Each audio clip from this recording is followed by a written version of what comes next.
السلام علیکم ورحمۃ اللہ وبرکاتہ۔ حضرت ابراہیم علیہ السلام کے بتوں کو توڑنا۔ حضرت ابراہیم علیہ السلام نے تمام بتوں کو توڑ پھوڑ کر چکنا چور کر دیا سوائے بڑے بت کے۔ آپ نے کلہاڑی اس کے کاندھے پر رکھ دیا اور جب قوم کے لوگ واپس آئے تو کہنے لگے ہمارے خداؤں کو کس نے توڑ دیا؟ کیسے بے عقل لوگ تھے جن کو ابھی تک سمجھ نہیں آ رہا تھا کہ جو بت اپنے آپ کو نہیں بچا سکے وہ کیا امداد کریں گے۔ ان کے اس سوال پر کہ ہمارے خداؤں سے یہ سلوک کس نے کیا، ان لوگوں نے بتایا جن کے سامنے ابراہیم علیہ السلام نے کہا تھا کہ میں تمہارے خداؤں سے کچھ نہ کچھ بڑا سلوک ضرور کروں گا، کہ یہ کام ابراہیم علیہ السلام نے ہی کیا ہوگا، کیونکہ وہ ہمارے خداؤں کی برائیاں بیان کرتا تھا۔ اور اب وہ کہنے لگے کہ ابراہیم کو سامنے لاؤ تاکہ اس پر گواہیاں قائم کر کر مقدمہ قائم کیا جا سکے۔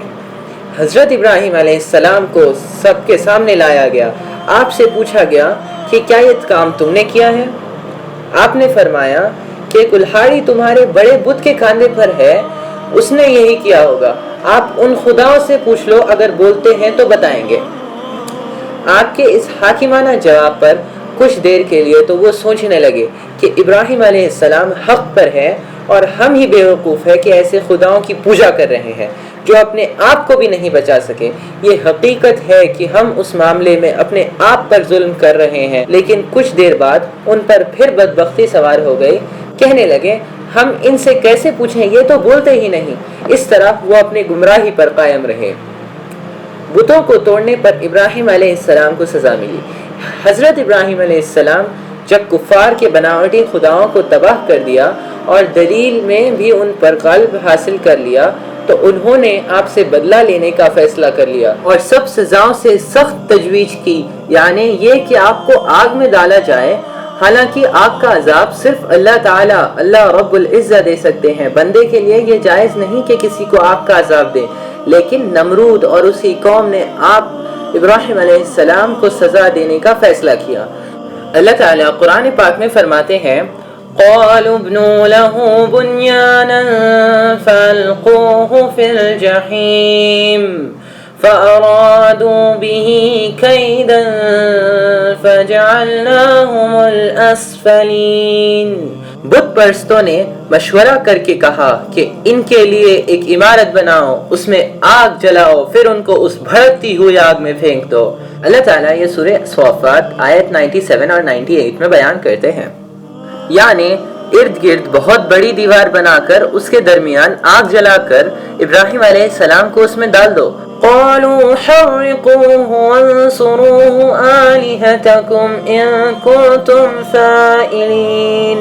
اور کافر کہنے لگے کہ اگر تم کچھ کرنا چاہتے ہو تو ابراہیم علیہ السلام کو جلا دو اور اپنے معبودوں کی مدد کرو۔ ہمیں یہ اللہ تعالیٰ سورہ انبیاء آیت 68 میں بیان کرتے ہیں۔ اتنے بے وقوف لوگ تھے کہ یہ بھی نہیں سمجھ رہے تھے کہ جن بتوں کی امداد کر رہے ہیں وہ خود اپنے لیے کچھ نہیں کر سکتے، وہ خدا بننے کے قابل کیسے؟ حضرت ابراہیم علیہ السلام کو آگ میں جلانے کے لیے جو 4 دیواریں بنائی گئیں وہ 45 فٹ اونچی اور 45 فٹ گہری تھی اور 30 فٹ چوڑی تھی۔ حضرت مجاہد کہتے ہیں کہ حضرت عبداللہ بن عمر رضی اللہ تعالی عنہ نے فرمایا اے مجاہد، کیا تمہیں معلوم ہے کہ ابراہیم علیہ السلام کو جلانے کا سب سے پہلا مشورہ دینے والا کون تھا؟ میں نے کہا مجھے تو علم نہیں۔ حضرت عبداللہ بن عمر رضی اللہ تعالی عنہ نے فرمایا وہ فرش کے گاؤں میں رہنے والا شخص تھا جس کا نام اقراط تھا، بعض جگہ اس کا نام اقراط بن عتیت ہے، اور 2 قول کے مطابق ایک قول میں اس کا نام ہایون ہے اور دوسرے قول میں اس کا نام حدیر ہے۔ اس شخص کو اللہ تعالیٰ نے زمین میں دھسا دیا اور قیامت تک وہ شخص زمین میں دھستا چلا جائے گا۔ حضرت ابراہیم علیہ السلام کو جلانے سے پہلے قید کر دیا گیا۔ قوم نے پھر آگ جلانے کے لیے 4 دیواریں بعد کی طرح بنانی شروع کر دی۔ جب بات تیار ہو گئے تو پھر لکڑیاں جمع کرنا شروع کر دیا۔ ہر قسم کی لکڑیاں 40 دن تک وہ سب لوگ جمع کرتے رہے، یہاں تک کہ اگر کوئی بوڑھی عورت بیمار ہو جاتی تو وہ بھی کہتی کہ آج مجھے اس بیماری سے شفا حاصل ہو گئی تو میں ابراہیم علیہ السلام کو جلانے کے لیے لکڑیاں لاؤں گی۔ جب تمام لوگوں نے مل کر 40 دن تک محنت کر کے کثیر مقدار میں لکڑیاں جمع کر لیں تو آگ جلا دی گئی. آگ کے شعلے آسمانوں سے باتیں کرنے لگے. اتنی عظیم اور شدید آگ تھی کہ اس پر فضا میں بھی کوئی پرندہ نہیں اڑ سکتا تھا. جب آگ بہت زیادہ ہو گئی اس کی گرمی اتنی دور دور تک پھیلنے لگی کہ آگ کے قریب جانا کسی انسان کی طاقت میں نہ رہا. تو وہ کفار حیران پریشان ہو گئے کہ سب محنت ضائع ہو جائے گی، کیونکہ انہیں سمجھ نہیں آ رہا تھا کہ ابراہیم علیہ السلام کو آگ میں کیسے ڈالا جائے. تب شیطان نے آ کر ان کی مدد کی کہ منجنک تیار کی جائے اور ابراہیم علیہ السلام کو رسیوں سے جکڑ کر منجنک میں رکھ کر آگ میں پھینک دیا جائے.